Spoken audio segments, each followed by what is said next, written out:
Assalamu alaikum. Good evening and welcome to this most historic of iftar events marking the 8th day of Ramadan.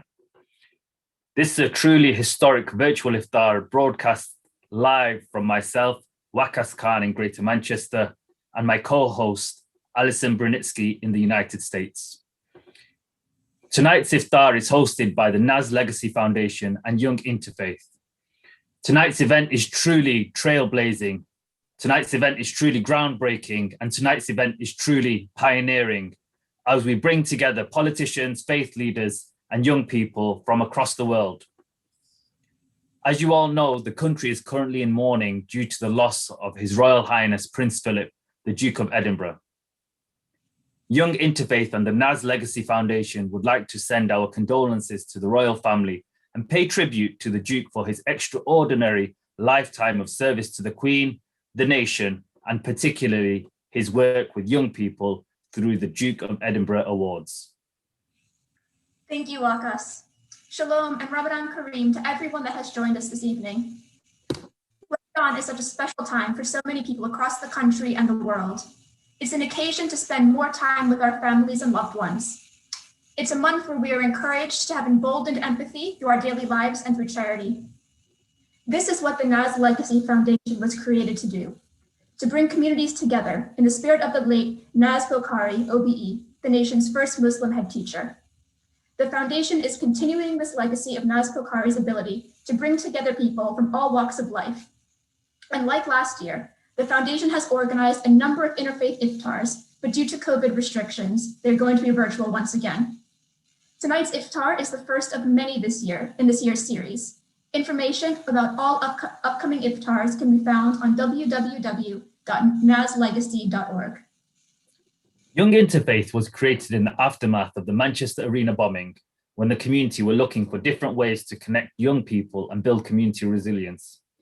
Since then, we have gone on to organise the flagship Manchester Cathedral Interfaith Youth Iftar with Dean Rogers of Manchester Cathedral, as well as Diversity Day, cafe conversations, and Visit My Faith.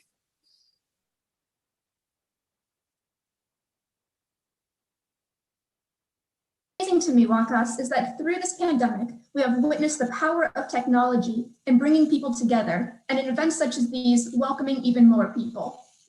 Now, given that this is technology, please do bear with us during the course of the next hour, should we experience any glitches, but we do have to call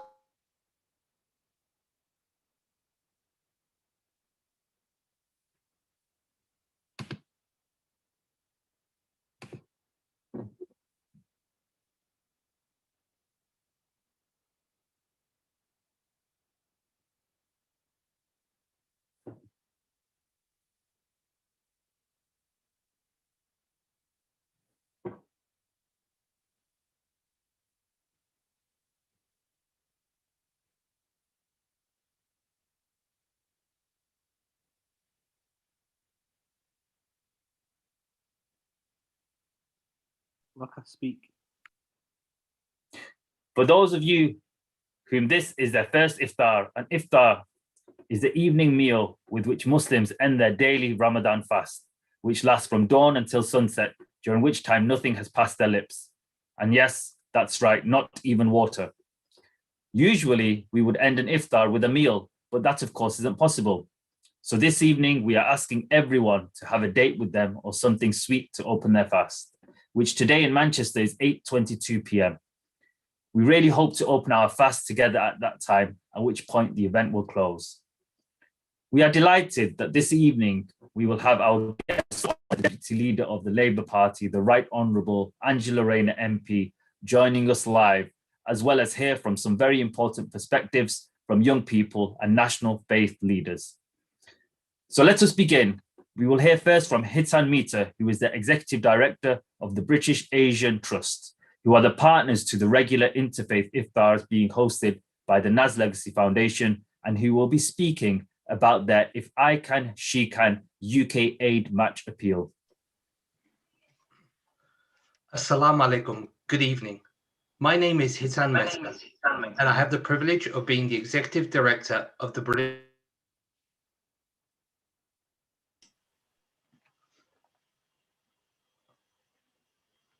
Assalamu alaikum. Good evening.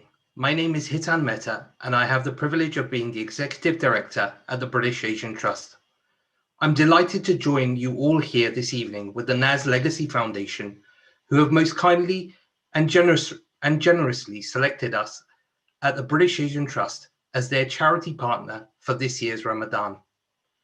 Ramadan is a very holy month. I hope that this month of reflection, charity, and prayer is fruitful for you all.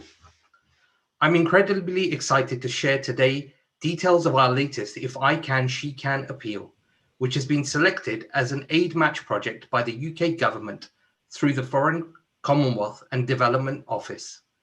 This means that every pound donated to the appeal is matched by the UK government. This means you could make double the impact this Ramadan.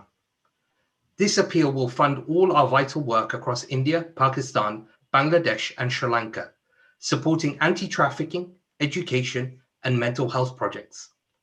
I'm especially proud that the match funding from the UK government will be spent on our Women's Economic Empowerment Programme in Pakistan. We all know that when women are given equal socio-economic opportunities and provided an environment in which they can lead safe, secure, and prosperous lives, societies flourish. Investing in women's economic empowerment is a critical step towards this. This is more important than ever as COVID-19 has plunged an extra 28 million women into poverty across South Asia. Many women have lost their jobs and women-owned businesses have incurred severe income losses. If you donate to our If I Can, She Can appeal, the match funding will equip Pakistani women with the skills, knowledge, and confidence needed to find a job or start their own business in a post-COVID-19 world. And the program has real tangible benefits.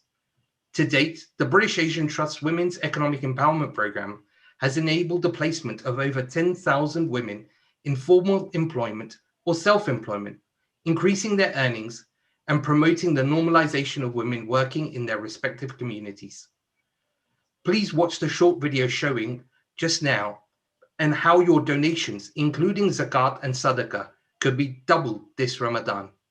Please do donate using the link in the chat, and thank you. COVID-19 has changed all our lives, but across South Asia, it has triggered an economic crisis that has plunged millions into poverty, with women and girls most impacted. The risk of exploitation is greater than ever, the mental health crisis has deepened, education is on hold, and livelihoods have been wiped out overnight. The British Asian Trust needs your support more than ever. Donate to our If I Can, She Can appeal before 31st May, and your donation will be doubled by the UK government to enable all our work, including our Women's Economic Empowerment Programme, to transform lives. You will make twice the impact by donating today. Thank you.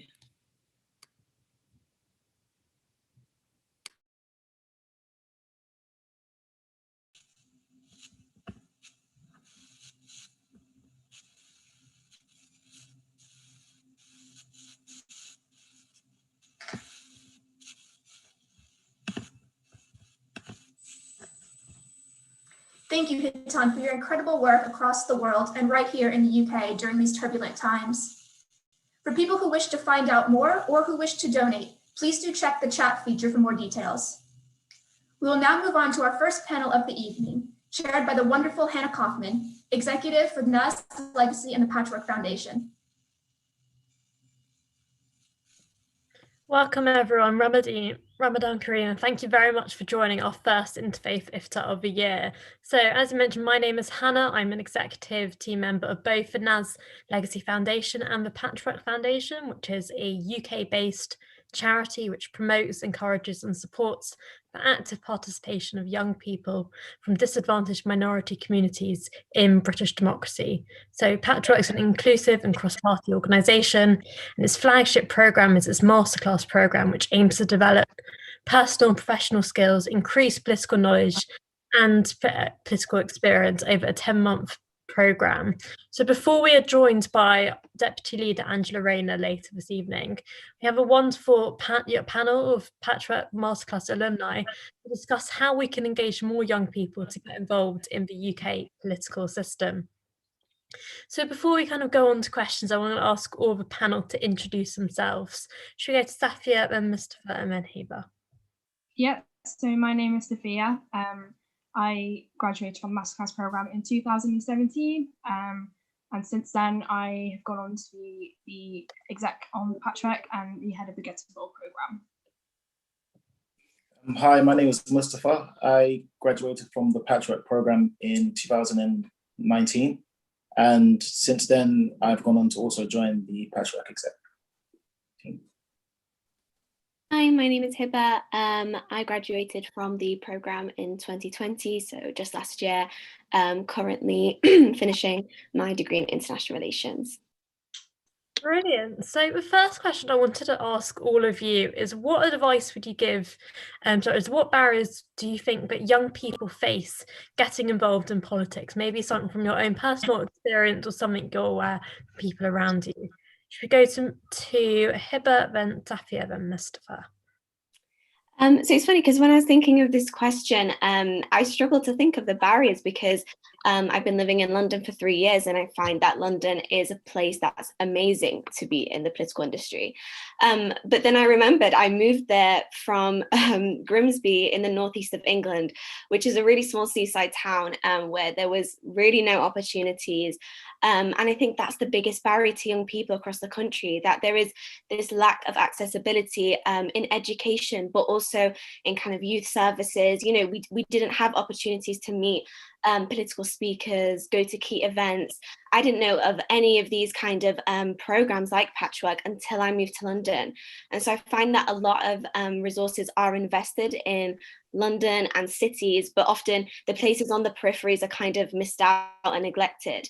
And so I think that's the biggest barrier, that, you know, kind of the young people across the UK are not necessarily always thought about, and it's just sometimes just young people in like the capital. And so I think that kind of really needs to be addressed so that every young person gets you know, an equal access to being involved in politics. Brilliant. I mean, I think that's one of the highlights of, you've seen during COVID, things have become more online. And I mean, I've been doing political networking with people all across the UK. So hopefully that's gonna be a change which is going to stay. Safia, do you want to go on? Yeah, no, I would agree with Hiba as well. And I would just say lacking political education is one of the biggest things that young people face. And I think, you know, teaching it in schools would be one thing that would be extremely beneficial for them. And I think without that, they feel like they don't have the tools they need to engage in politics, to kind of back them up and think that, you know, this is something that I can engage in. So I think that's really important, especially, you know, with issues like housing and the environment. I think that young people think that those issues are a million miles away from them, when in reality, you know, those issues probably face them the most. Brilliant. Cheers, Mustafa. I agree with both Hiba and Safia. I think I would also add to that for a lot of young people, we've perhaps moved from traditional forms of political participation to expressing our opinion in other ways, whether that's discussing amongst our peers or online through various forms of social media. And I think that it's difficult to quantify that method of political participation.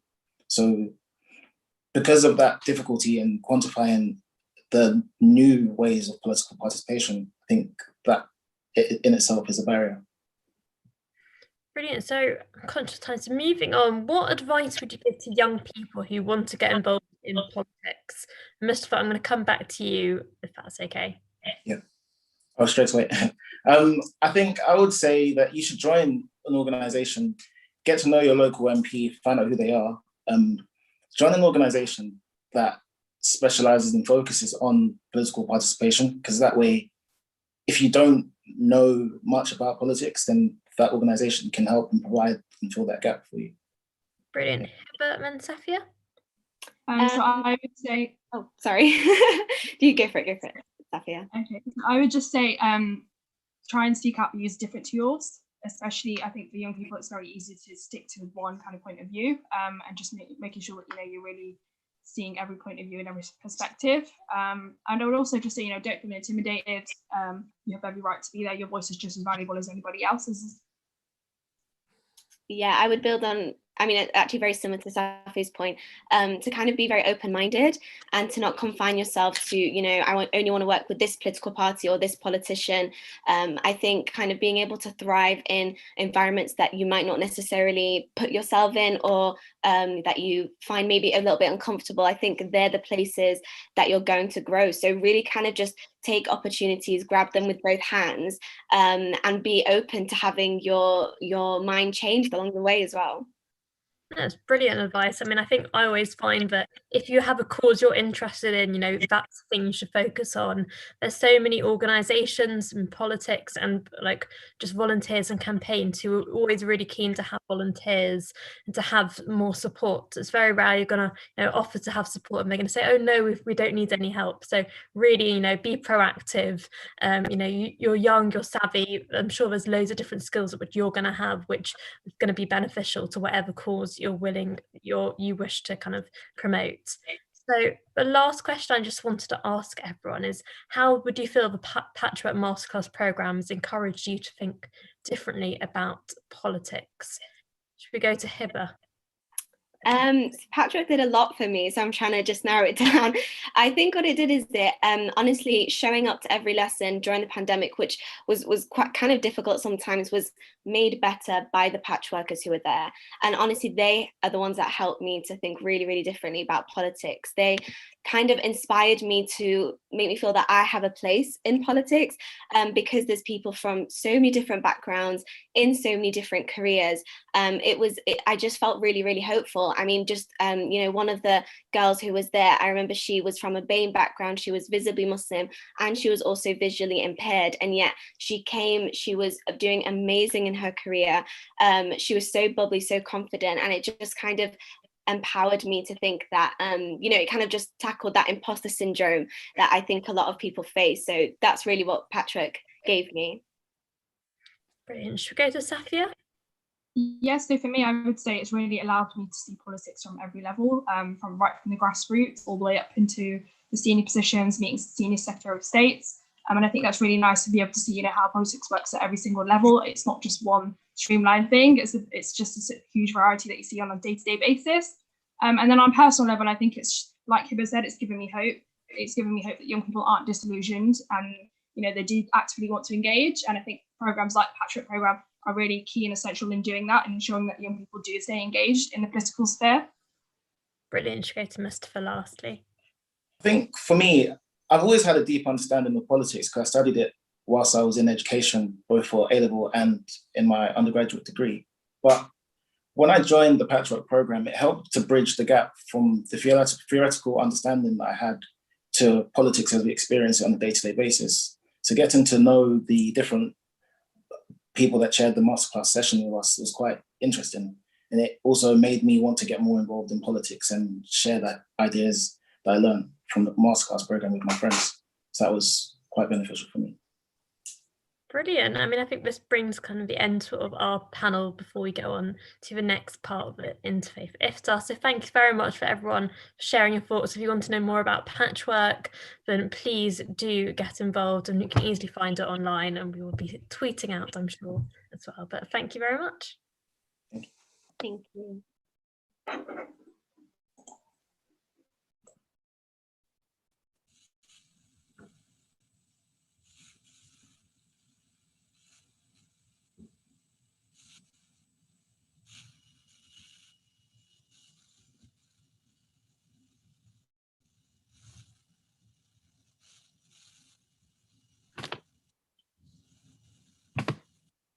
Thank you, Hannah, Mustafa, Safia, and Hiba. I'll now pass you on to my co-chair, Alison, who is joined by, I'm delighted to say, is joined by some of the country's most influential faith and interfaith leaders. Thank you. I am delighted to be joined by Dean Rogers Govender of Dean of Manchester Cathedral, who is the driving force behind the first ever Cathedral Iftar, Rabbi Robin Ashworth-Steen, who recently became Principal Rabbi at Manchester Reform Synagogue, and Eleanor Chohan, Chair of the Remembering Srebrenica and Deputy Lieutenant of Greater Manchester. Our panel questions today will be asked by young people throughout the faith communities. So I'm going to invite Saba Pasha to ask our first question.